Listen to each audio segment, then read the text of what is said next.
हजर असतात व कुठेही बाबासोबत बाबांचा शब्द ते कधीही डावलत नाहीत. अशा सोबत आहे, आपल्या सोबत आहेत. काय नाव आहे महाराज आपलं? रामप्रसाद शास्त्री, गाव साक्षर पिंपरी. अक्षर पिंपरीकर आहे ते. बाबा गेले किती दिवस झाले तुम्ही इथे? हा सप्ताह प्रारंभाच्या आदल्या दिवशी माझं इथं बाबाच्या आदेशाने आगमन होतं. त्याच्यानंतर जे बाबाची रावटी असेल किंवा सप्त्याचं जेही कार्य असेल त्याच्या नियोजनासाठी मला या आदल्या दिवशी यायला लागतं. आणि अतिशय सुंदर असं गावकऱ्यांनी नियोजन केलंय. त्याच्यामध्ये तरुण मुलांचा खूप मोठा हिस्सा आहे त्याच्यात. आणि त्यांनी हे कार्यक्रमामध्ये पूर्णपणे सहभाग घेतला. त्याच्यामुळेच अतिशय सुंदर असा हा सप्ताहाचा कार्यक्रम पार पडत आहे. या ठिकाणी जे आसन आहे इथे बाबा किती वेळ असतात? बाबा रावटीमधून पूर्ण रेडी होऊन 7 वाजता इथं येतात. 7 वाजता इथं आल्याच्या नंतर पसायदान वगैरे होतं. पसायदान झाल्याच्या नंतर बाबा त्यांच्या सिंहासनावर येऊन बसतात.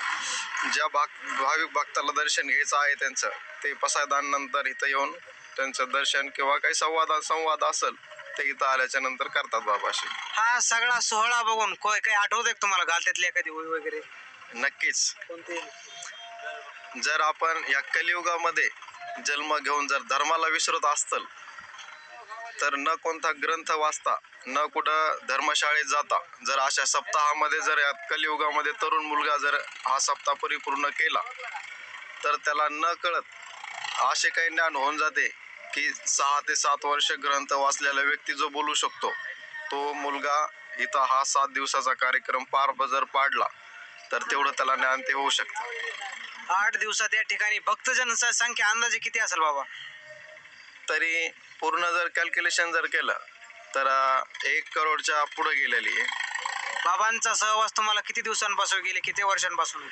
मी 3.5 वर्षापूर्वी मुंबईवरून शास्त्रीय शिक्षण पूर्ण करून माझ्या गावी साक्षर पिंपरी आलो.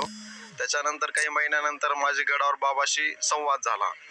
मग बाबाला लक्षात आलं की हा मुलगा शिक्षण करून आलाय शास्त्री वगैरे, तर तेव्हापासून बाबांनी मला त्यांच्या गडाच्या ऑफिशियल कामासाठी गडावरती ठेवलेला आहे.